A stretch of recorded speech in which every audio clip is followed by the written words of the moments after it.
Hey guys, it's Bina, and in today's video, I want to go over Delirium as a complete beginner to Path of Exile. So if you don't know anything about Delirium, I'm going to try to teach you as much as possible that I have learned across this league, which was my first Path of Exile league that I played in trade, arguably. But I think I focus a lot on Delirium mirror farming, and so I know a thing or two that I can probably teach you and how to run these, actually. Right? So what is Delirium? First of all, let's go into any map here, actually.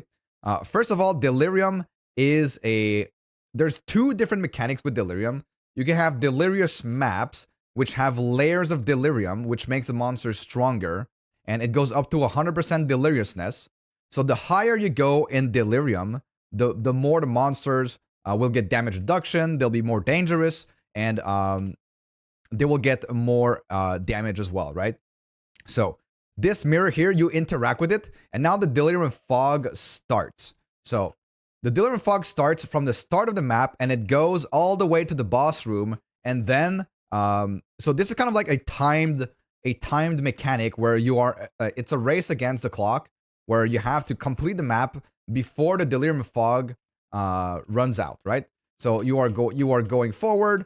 Some of the mechanics, like Breach, for example, as you interact with it and you complete the breach, if you stay inside, it stops the timer for the fog, that it will not dissipate so long as you stay inside of the breach.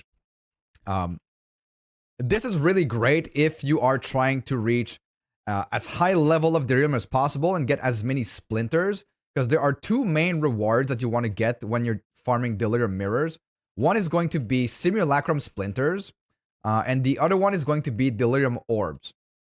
There's also other things related to Delirium as well, which are Cluster Jewels, which can have a higher chance of drops against the Delirium bosses, which can have a chance to spawn inside of your Delirium maps. So those are the main things that you are farming, but the main currency that you're trying to farm here, at least in patch 3.24, the best currency you farm here is Simulacrums Splinters, which when you have 300 of, they combine into a full Simulacrum, which is another thing that you can also farm, which is related to Delirium. But in this video, I just want to talk about Delirium mirror farming specifically. So that is the main mechanic of Delirium. Certain maps have different, because the Delirious effect is based on how far you are from the start of the mirror to the end of the map which you are fighting the boss. Certain maps are just better because they have more distance, so you will gain a bigger multiplier for your Delirious effect, right? So it can go up to 100% Delirious, and at 100% Delirious effect, you get way more splinters. Like, everything's more difficult, but everything is also way more rewarding. So you need a really good build to be able to farm Delirium mirrors efficiently. You need a strong build that won't die easily and that can dish out a lot of damage. So not every single build will be able to do this efficiently, but if you do happen to have a good build for this, it's a way of farming that I really enjoyed in this patch, and I highly recommend trying it out if you want to try Delirium mirror farming. So which map I found to be the best was the Strand map. This is regarded as one of the best ones because it has a hidden multiplier. Each map have kind of like a multiplier for the Delirious effect, and this one seems to be a consensus amongst the community that Strand is the best map for daily mirror farming. But there is also Tropical Island, which is like, arguably, I don't know. Some people say Tropical Island, some other people say Strand. I have been mainly running the Strand, and I've been able to reach the cap of 300 Simulacrum Splinters out of one map, which is ideally what you want to reach. But Tropical Island, I've also been able to reach 300 Splinters on Tropical Island, and some people say Tropical Island is the best because it has the most distance from the daily mirror, because in Tropical Island, you actually complete the first half of the map, and then there's like a transition area, and then you end up on another side of the map, which is considered very far from the start. So the Delirious effect is very, very high out there. So try it out for yourself, Strand or Tropical Island. These seems to be regarded as the two best maps to run for Delirium mirror. And when I'm talking about Delirium splinters, right, Simulacrum splinters, it is these things here. Simulacrum splinters, these will drop at the end when you're doing a Delirium mirror, all in one stack. So it's that kind of farming where you're not grabbing a lot of loot all throughout the map, and your main source of income comes at the very, very end when you kill the boss. You kill the boss, and then you end your Delirium mirror encounter, and you get your Simulacrum Splinter drops and all of your other daily reward drops, right? Then you have, when you have 300 of these, they transform into a Simulacrum, and this is what I sell. In this league, I sell 12 for 20 divines. So I don't do a lot of trades. If you don't like trading a lot, I think this is a great way to farm some currency and just like do one big trade for a lot of currency. So I'll go over an example map. My strategy here is going to be using breaches, because breaches, the more monsters that you kill inside of your map, the more Simulacrum splinters that you will get. And with some Atlas passive here, I will have a link in the description to my Atlas passive. But if you want it, here it is. This is what I use for my Atlas passive tree. Essentially, some bosses, for example, Delirium boss in your map drop 50% increased Simulacrum splinters. This is going to be very good because we are going to guarantee getting all of the bosses in the map with this one here. Delirium encounter in area contains all unique Delirium bosses, can only be used on tier 11 plus maps. So what is important to note here is that this scarab seems to be separate from your chance to spawn the boss inside of the map naturally, right? So I have seen, there are only 2 Delirium bosses, but I have seen 3 and probably even 4, but I'm not actually quite sure. I confirmed that I've seen 3 bosses in one single map. So I believe that it is possible to get like both bosses naturally, and then the 2 bosses with the Delirium Scarab of Neurosis. Now I'm going my other scarabs. Scarabs are essentially used to boost your maps. They call this juicing in PoE. The community calls this juicing, but like you're juicing your map with these scarabs to give yourself more content inside of your map. Since we're farming Delirium Mirror, we want more monsters. We want like all of the bosses. I'm going for 2 additional breaches. I'm also going to go for breaches in each area contain a breach lord. So these bosses will enable us to reach even higher level of Simulacrum splinters. And our goal is going to be to reach 300 Simulacrum splinters every single run, while keeping our time inside of the map to the bare minimum. So I'm running these maps in between 3 and 4 minutes. So in between 3 and 4 minutes, I'm trying to reach 1 full Simulacrum splinter. I'm also, there's the map receptacle here. So this one is also used to boost your map, right? And so if you put in a strand map here, you can choose whatever you want to add to your map to help you with your mechanic that you're trying to farm, right? Do you want 3 additional rogue exiles? Do you want 3 additional shrines? Shrines could be good if your build is a bit weaker and you're trying to get some character buffs and some character power to help you clear the Delirium. At the start of a league, I would probably go with Domination, but since my character now is fairly well built, I'm just going with breaches here. So I'm going to go with breaches. I'm going to go with map contains all the bosses. Map generate 2 additional rewards for Delirium. So the more monsters that you kill, the more rewards that you get. And then at the end of your Delirium, you will get all of these rewards to drop in one spot. So it's very, very nice to have these rewards drop only at the end and not having to pick them all up during the map. Area contains 2 additional breaches, and they will all contain a breach lord. So we're getting 1, 2, 3, 4, and I am guaranteeing a 5th breach with my Atlas tree. And then also we are getting the bosses, the 2 reward types, and each of these breaches will contain a breach lord.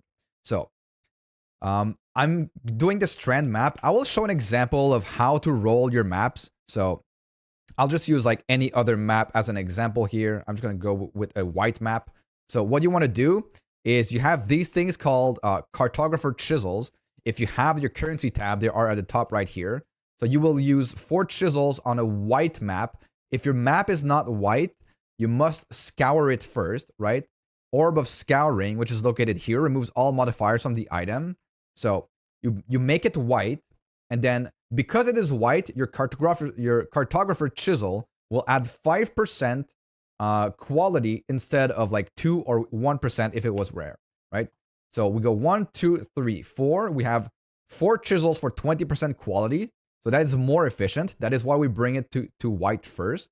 And then you will use an Orb of Alchemy, which upgrades a normal item to a rare item. So you will go like this. You could just go, what they call this is Alch and Go. So you just essentially use an Orb of Alchemy, and then you run the map as it is. That is one method. But if you want to juice your map a little bit more, juicing again, meaning adding some more profitability to your map. And so if you want to make it even better and trying to get an 8 mod map, like they say, you will use a Val Orb, which can corrupt an item, modifying it unpredictably. So this will make it harder, but it will increase the bonuses that your map gets to be able to give you more rewards, right? Players are cursed with LA weakness, monster life, monster damage, all of these affixes. You must look through these affixes to know if your build can run them or not. There are tools on the internet, like stuff like Path of Exile regex, where you can choose which modifiers you want on your map or you don't want, and then you can copy this into a regex where you can put this in your map here. You highlight, you copy paste, you paste it, and it highlights the maps with the modifiers that you've selected. But that will be for another time. Now let's just talk about Delirium Mirror, right? So that is how I run all of my maps. I chisel them, I Orb of Alchemy, and then I Val Orb them, and then I just run the maps that I can run. So we're gonna go with this one. I'm gonna do an example of one map here. So I'm running a Siege Ballista Dexterity Stacking build, and I have been having great success with this, actually. A very nice piece of equipment if you can. So I'm using a Headhunter. Headhunter gives you buffs that you steal from rare monsters as you kill them, and it does work with totems and ballistas. So even though your ballistas are the one getting the kills, you do get the buffs yourselves. So here I see a breach. I want to run the breach. I want to kill as many monsters as possible inside of the breach. So I'm going to try to optimize this as much as possible. I must go fast. I want to try to, oh man, I want to try to kill this boss here. Right? So every single boss that I see is going to be my priority to kill inside of the breach, because this is going to be the one that gives me the most splinters, right? So inside of these breaches, there are a lot of monsters that will spawn all throughout the edge of the breach. And so you must go like back and forth basically between the front and the back to be able to kill as many monsters and to have the breach not disappear on you. Because if you don't kill enough monsters, the breach will not expand as much and you will not be able to kill as many monsters. So here you see how a Headhunter has a great synergy with breaches as well, because on my Atlas tree, I am grabbing a node that gives my breaches, it adds 3 rare monsters to all of my breaches. And so it lets me get a lot of buffs out of every single one of them. So that it makes the Delirium encounter even, it makes my character stronger. And so I'm able to clear the Delirium just that much more efficiently. So that is basically the big strategy around it. I'm going with 5 breaches. I'm trying to keep my runs. I'm trying to keep them like between like I would love them to be under 3 minutes, but I might not be running the absolute best build for this, as this is my first league. This is the first build I've actually done in a trade league in Path of Exile. So I'm having a lot of fun though with this. And so I think that when I started looking at Delirium videos and Delirium information, I didn't see a lot of information talking about how Delirium works as a complete beginner to Path of Exile. And I think a lot of people have forgotten what it feels like to start this game as a complete beginner, where you don't even know what Delirium is at the very, very start, right? So one thing I noticed is that if you spawn too many monsters and you're not able to kill them fast enough, the game will lag quite a bit, at least with my build. So you must try to play a build that can actually have enough DPS to kill a lot of monsters really fast. If not, the game will lag, as you've seen a little bit earlier here. So now we are in the boss room. What do you want to do? Oh yes, I forgot to talk about these little spores here. As you walk on them, they release Delirium monsters inside of them. And so this is a good way to increase your monster density because, as I said before, you want to kill as many monsters as possible to get as much splinters as possible for your Delirium rewards. So now these are all of my rewards that I got from my Delirium encounter. I'm at like 3 minutes 45 here. So all of these things, I'm going to have 9 rewards for like weapons like this, jewelry, right, armors. Like I'm going to have all of these rewards drop on top of all of my Simulacrum splinters. So this is what my scarab for additional rewards bring. Every time that you reach 3 rewards, you add another reward afterwards, right? So now I'm going to end my Delirium encounter with a little arrow here. I had 236 Simulacrum splinters. So sometimes you don't get 300, but pretty often you get between 250 and 300 Simulacrum splinters. And your goal is to reach an efficient time per map per splinter. So my goal was to get 300 in 3 to 4 minutes. I didn't get it, but I mean, this happens. This map wasn't an 8 mods anyways as well. So if you get an 8 mods map and you get more monster pack size, and then like maybe like more rare monsters to appear in more monsters, the more monsters that you have in your map, the bigger your stack of Simulacrum splinter will be. So after this, as you can see, I've gotten 236 splinters. I've gotten these cluster jewels as rewards as well, which can sell for quite a bit. These are going to be harder to price.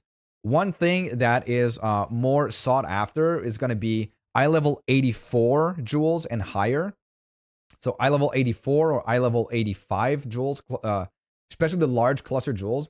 These are going to be very profitable because people are going to be trying to craft them with certain stats that can only roll on these high item level cluster jewels. Anyways, I think that pretty much covers Delirium mirror farming. So yeah, for trading, you are essentially trading simulacrums, but you can also trade Delirium orbs, and there might be some profit to be made with the horticrafting station. This is the harvest horticrafting station. There is a recipe for changing a stack of daily orbs into a different type of daily orb, and the cost is proportional to the stack size. So if I put this one in and I change it to something else, I might reach, this one, a fine Delirium orb. It is worth more than, for example, any other Delirium orb. So in this league, the Skittering Daily Orb is worth a lot more. There's also the Diviner's Daily Orb that is worth a bit more. It might be worth in some leagues. It might not be worth in some others. I'm not quite sure. I haven't messed around too much with it, but it is a possibility. What I really liked about this is to be able to sell simulacrums in one big trade to get a bunch of divines fairly easily. And with my strategy and my Atlas tree, you will also get a lot of breach fragments. So you get those breach fragments and you get those breach stones, because with the Atlas tree, you sometimes get the breach stone to drop right away from the boss, right? So you're getting all of your breach stones, all of your breaches have the breach bosses, and they can all drop a complete breach stone, which can be very easily sellable very quickly. I'm going to go over the Atlas tree really quickly here. So I'm grabbing most of the breach things, not anything that increase the breach splinters, but mainly getting we're getting the chance to drop a breach stone. We're getting the guaranteed chance to drop, to have an extra breach in our maps to just get more monsters. We're getting our map to spawn 3 additional rare monsters and 30% increase magic monsters. So just a lot of density inside of our breach to increase the splinters that we're getting, and even more density here with our breaches. And then your breach in your maps have a chance to contain an extra boss. So everything for bosses and everything for the density and the pack size and the breach stones, right? So that is it for breach. I am going for pretty much everything Delirium as well. So I am guaranteeing Delirium mirror with my Atlas tree. I'm also using this one here. Descent into Madness makes the Delirium in your map increase 50% faster with the distance from the mirror. So this one you should only take if your build is strong enough to do it, because it is not worth taking this at the cost of speed of your maps if you're not able to kill the monsters at the end of your map, because the Delirious effect is too high. So keep this in mind. But I'm basically grabbing all of these. The Delirium Fog dissipates slower. I'm grabbing the Splinter stuff for my bosses. The boss have a chance to drop additional cluster jewels. They have a chance to spawn unique bosses. Delirium encounters have a chance to generate 3 additional reward types. So just anything that boosts like the Delirium, all of my Delirium rewards, I'm going to be grabbing, right? So cluster jewels, daily orbs, splinters, and then daily rewards have a +1 count on map completion. So when you kill the boss at the end, you get +1 to all of your rewards. So that is essentially all that I am grabbing. I'm also sustaining my maps very easily by grabbing Shaping the Mountains, Shaping the Skies, and then all of the nodes in the middle here to have a chance for your maps to become 1 tier higher. And then Singular Focus, because I want all of my maps, all of my favorite maps to be, well, now they're Jungle Valley here, but like you would have all of your favorite maps being Strand, except for one, which could be a connected map. Sometimes I did run every single one of my favorite maps as Strand as well, but it seems to be that having one connected map is pretty good and pretty efficient as well. So that's gonna cover pretty much everything about Delirium. I think that is all the questions that I had as a beginner player as to how Delirium works. So the further you are from the start of the mirror, the higher the Delirious effect, and the more rewards that you get from killing the mobs, the more splinters, the more everything, right? But the harder the encounter. And then the rewards that you get essentially to trade are going to be the splinters, the simulacrums, the daily orbs, your cluster jewels, and then also, of course, your breach stones here from breach. So that pretty much covers it all, guys. I hope you learned something today. As I go and learn into other mechanics in Path of Exile, I will make some other super beginner guide about these mechanics and how they work and how to play them. So I hope you learned something, and I'll see you guys all in the next video.